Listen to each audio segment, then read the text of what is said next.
ഒരു മിനിറ്റിൽ നല്ല തിക്ക് കൺസിസ്റ്റൻസിയിലുള്ള മയനൈസ് തയ്യാറാക്കിയെടുത്താലോ? ഇതിനു വേണ്ട ഇൻഗ്രീഡിയൻസ്: 1 കപ്പ് സൺഫ്ലവർ ഓയിൽ അല്ലെങ്കിൽ വെജിറ്റബിൾ ഓയിൽ, 2 അല്ലി വെളുത്തുള്ളി, 2 കോഴിമുട്ട. കോക്കനട്ട് ഓയിൽ ഒരിക്കലും യൂസ് ചെയ്യാൻ പാടില്ല കേട്ടോ. നമുക്ക് ആദ്യം വാട്ടർ കണ്ടൻറ്റ് ഒട്ടും തന്നെ ഇല്ലാത്ത ഒരു മിക്സിയുടെ ജാറിലേക്ക് 2 കോഴിമുട്ട പൊട്ടിച്ചൊഴിക്കാം. 1/4 ടീസ്പൂൺ ഉപ്പും 2 അല്ലി വെളുത്തുള്ളിയും കൂടി ചേർത്ത് കൊടുത്ത് 15 മുതൽ 20 സെക്കൻഡ് വരെ നമുക്കിതിനെ നന്നായി ഒന്ന് അടിച്ചെടുക്കാം. ഇനി ഇതിലേക്ക് 1/4 കപ്പ് ഓയിൽ കൂടി ചേർത്ത് കൊടുത്ത് 15 മുതൽ 20 സെക്കൻഡ് വരെ വീണ്ടും അടിച്ചെടുക്കാം. വീണ്ടും 1/4 കപ്പ് ഓയിൽ കൂടി ചേർത്ത് കൊടുത്ത് 15 മുതൽ 20 സെക്കൻഡ് വരെ അടിച്ചെടുക്കാം.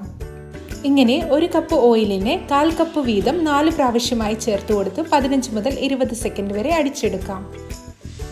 ഇനി ഇതിലേക്ക് 2 ടീസ്പൂൺ വിനെഗർ കൂടി ചേർത്ത് കൊടുത്ത് ഒരു 10 സെക്കൻഡ് അടിച്ചെടുക്കുമ്പോഴേക്കും നല്ല തിക്ക് കൺസിസ്റ്റൻസി ആയിട്ടുള്ള നമ്മുടെ മയനൈസ് റെഡിയായി. ഈ ഒരു രീതിയിൽ വളരെ എളുപ്പത്തിൽ നമുക്ക് മയനൈസ് റെഡിയാക്കി എടുക്കാവുന്നതാണ്. എല്ലാവരും ട്രൈ ചെയ്ത് നോക്കൂ. ഇനിയും ഇതുപോലുള്ള വീഡിയോസിനായി നമ്മുടെ ചാനൽ സബ്സ്ക്രൈബ് ചെയ്യാൻ മറക്കല്ലേ.